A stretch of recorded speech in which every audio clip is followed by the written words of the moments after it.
تجھ سے جو منہ چھپاؤں تو کروں کس کے سامنے.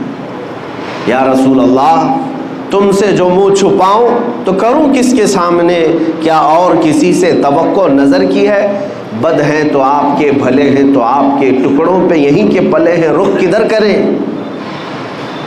اس صحابی نے جب حضور اکرم صلی اللہ علیہ وسلم کی بارگاہ میں رو کر کے اپنا جرم کا اقرار کیا تو حضور نے پھر 3 مرتبہ پوچھا تم ہوش و حواس میں کہہ رہے ہو؟ تم ہوش و حواس میں کہہ رہے ہو؟ انہوں نے کہا ہاں بالکل ہوش و حواس میں کہہ رہا ہوں. کہا تمہیں پتہ ہے زنا کی سزا کیا ہے؟ کہا ہاں مجھے پتہ ہے. اس کے بعد رسول رحمت صلی اللہ علیہ وسلم نے صحابہ سے کہا کہ انہیں سنسار کیا جائے گا. وادی انم، آج بھی وہ وادی موجود ہے مدینے کے مضافات میں، ایک چھوٹی سی پہاڑی ہے. صحابہ لے کر کے گئے. اسلام کی ایک عظیم سزا ہے یہ، زنا پر رکھی ہوئی سزا. لوگ اس کا مذاق اگرچہ اڑاتے ہوں کہ اسلام گردن کاٹنے کی اور سنسار کرنے کی اجازت دیتا ہے، حکم دیتا ہے، تمہیں اندازہ نہیں. یہ سزائیں فطرت کے عین مطابق ہیں، اس لیے کہ کینسر کے پھوڑے کو اگر نہ کاٹو گے تو جسم میں زہر پھیل جاتا ہے. اور یہ سزائیں اسی لیے رکھی گئی ہیں کہ معاشرہ ڈس بیلنس نہ ہو. یہ سزا اس وقت تمہیں اچھی لگے گی جب کسی کی اپنی بیٹی کے ساتھ کوئی زنا کر لے. ہم نے ان لوگوں کے بارے میں بھی سنا ہے جن کا تعلق اسلام سے نہیں ہے، لیکن جب ان کے گھروں کی بچیوں کا ریپ ہوتا ہے تو وہ اعلاناً یہ کہتے ہیں کہ ہماری بچیوں کے ریپسٹ کو اسلام جو سزا دیتا ہے وہی دی جائے. وہ اس چیز کا مطالبہ آج بھی کر رہے ہیں. یہی تو بات ہے میرے عزیزو، جس طرح تمہاری بیٹی کی عصمت تمہارے لیے عزیز ہے، اسلام ہر بیٹی کی عزت کو وہی مقام دیتا ہے. ہر بیٹی کی عزت کا مقام ہے. انہیں سنسار کرنے کے لیے لے جایا گیا اور صحابہ نے انہیں سنسار کر دیا. ان کی روح پرواز کر گئی. واپس جب آئے رسول رحمت صلی اللہ تعالیٰ علیہ وسلم، یہ اللہ کے قوانین ہیں، اللہ کے حدود ہیں، اس پر عمل کرنا ضروری ہے، لیکن تقاضۂ بشریت یہ ہے کہ دل بھی تو کسی سے لگا رہتا ہے. حضور پاک صلی اللہ تعالیٰ علیہ وسلم غمگین تھے، آنکھوں سے آنسو تھے. حضور گئے نہیں تھے. صحابہ جب آئے تو حضور نے پوچھا میرے مائز کو جب مار رہے تھے تم لوگ تو وہ کیا کہہ رہے تھے؟ تو صحابہ نے کہا یا رسول اللہ، ان کو جب مارا جا رہا تھا تو وہ یہ کہہ رہے تھے ترحم لنا یا رسول اللہ، اے اللہ کے رسول مجھ پر رحم کر دیجیے.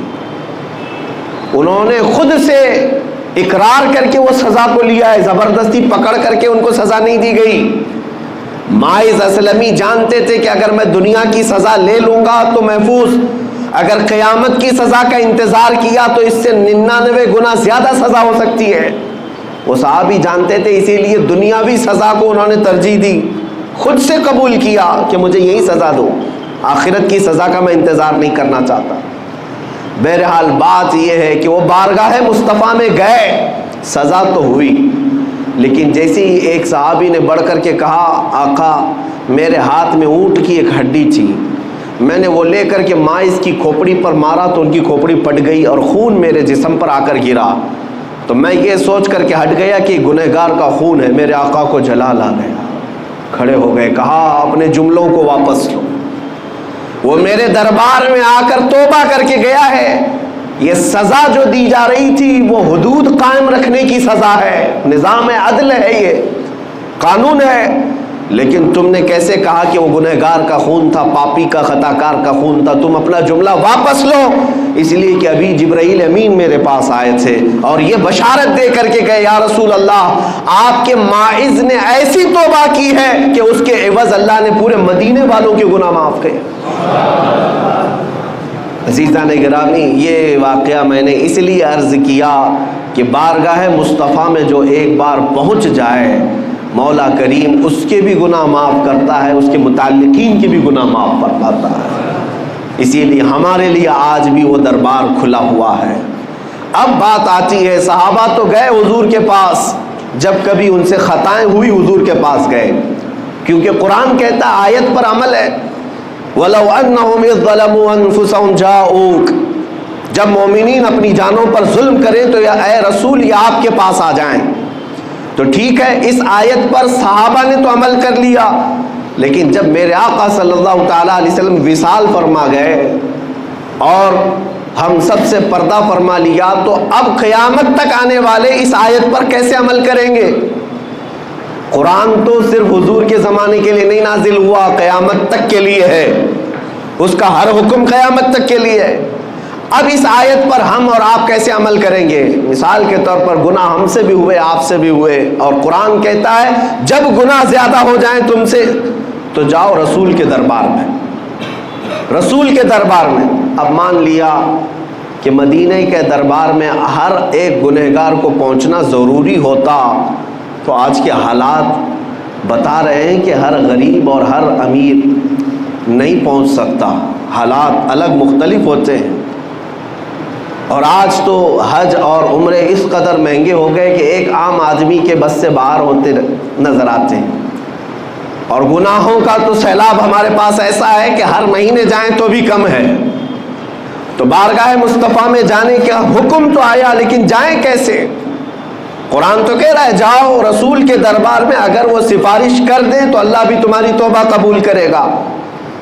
تو اب اس آیت کے تحت تمہیں یہ ماننا پڑے گا اللہ تعالیٰ کسی بھی بندے پر اس کی طاقت سے زیادہ کا حکم نہیں دیتا، اس کی طاقت سے زیادہ کا حکم نہیں دیتا۔ وہ افریقہ کی سرزمین پر رہنے والے جو 2 روٹیوں کے لیے اپنے پیٹ پر پتھر آج بھی باندھتے ہوں، وہ 2 روٹیوں کے لیے بڑی محنت اور کشمکش میں مبتلا رہتے ہوں، وہ جب گناہ کر لیں تو مدینے کیسے پہنچیں گے؟ ان کے پاس تو اسباب بھی نہیں۔ اور ہمارے وطن میں بھی بہت سارے غریب ہیں، کیا وہ ہر ایک مدینہ طیبہ اور عرب کا سفر کرنے کے قابل ہے؟ نہیں ہو پائے گا۔ اب اس آیت پر عمل کا طریقہ کیا ہوگا؟ گناہ ہم سے بھی ہوتے ہیں، آپ سے بھی ہوتے ہیں، اب حضور کے دربار میں جائیں کیسے؟ تو مفسرین فرماتے ہیں یہ اللہ تعالیٰ کا نظام ہے کہ وہ اپنے بندوں پر اس کی طاقت سے زیادہ، بندے کی طاقت سے زیادہ کا حکم نہیں دیتا۔ آج اگر ممبئی کی سرزمین پر تم بیٹھے، دلی کی سرزمین پر تم بیٹھے، غریب ہو، اسباب نہیں، استطاعت نہیں، گناہ ہو گئے، خطائیں ہو گئی، اب مجھے اپنی توبہ کے لیے بارگاہ مصطفیٰ میں جانا ہے لیکن اسباب نہیں، تو اللہ تعالیٰ کی اس آیت پر عمل کا طریقہ یہ ہوگا کہ جس دن تمہیں احساس ہو جائے مجھے توبہ کرنا ہے، کسی بھی گوشے میں بیٹھ جاؤ، آنکھیں بند کر لو اور میرے مصطفیٰ کو حاضر و ناظر تصور کر لو، اس آیت پر عمل ہو جائے گا۔ یہ اتنا تصور کر لو کہ میں رسول کے دربار میں آ گیا، اتنا بھی تمہاری حاضری کافی ہے۔ پیدل چل کر کے یا پلین میں جا کر کے یا کسی بھی طرح سے مدینے میں جسمانی طور پر پہنچ جانا ہی ضروری نہیں، تم جس مقام سے بھی میرے مصطفیٰ کو پکارو گے تو یہ حاضری تمہاری مقرر کر لی جائے گی اور اس آیت پر تمہارا عمل مانا جائے گا۔ آج تم سے گناہ ہوئے، شام میں بیٹھا اور میرے آقا کا تصور کیا اور کہا یا رسول اللہ میں گنہگار ہوں، میں خطا کار ہوں، کر کے تمہارے گناہ مانگے تمہاری پناہ، تم کہو دامن میں آ، تم پہ کروڑوں درود۔ اعلیٰ حضرت بریلی شریف میں بیٹھ کر کے ہی تو یہ تمنا کر رہے تھے، گندے نکمے کمی، مہنگے ہیں کوڑی کے تین، کون ہمیں پالتا، تم پہ کروڑوں درود، بے ہنر و بے تمیز کس کو ہوئے ہیں عزیز، ایک تمہارے سوا، تم پہ کروڑوں درود۔ بارگاہ مصطفیٰ میں جب بندہ یہاں سے آرزو کرتا ہے، تمنا کرتا ہے، تو میرے مصطفیٰ کریم صلی اللہ تعالیٰ علیہ وسلم وہی مدینے سے اللہ کی بارگاہ میں اس بندے کی سفارش کرتے ہیں، مولا فلاں بن فلاں نے مجھے آج پکارا ہے، فلاں کا بیٹا گناہوں سے توبہ کرنے کے لیے بڑی دور سے مجھے پکارا ہے اور میں اس کی سفارش کر رہا ہوں، مولا تو اس کی توبہ قبول کر لے۔ عزیزان گرامی وقار، حج پر ہر ایک کا جانا ممکن تو نہیں لگتا، لیکن بارگاہ مصطفیٰ میں ہر ایک کا پہنچنا ممکن ہے۔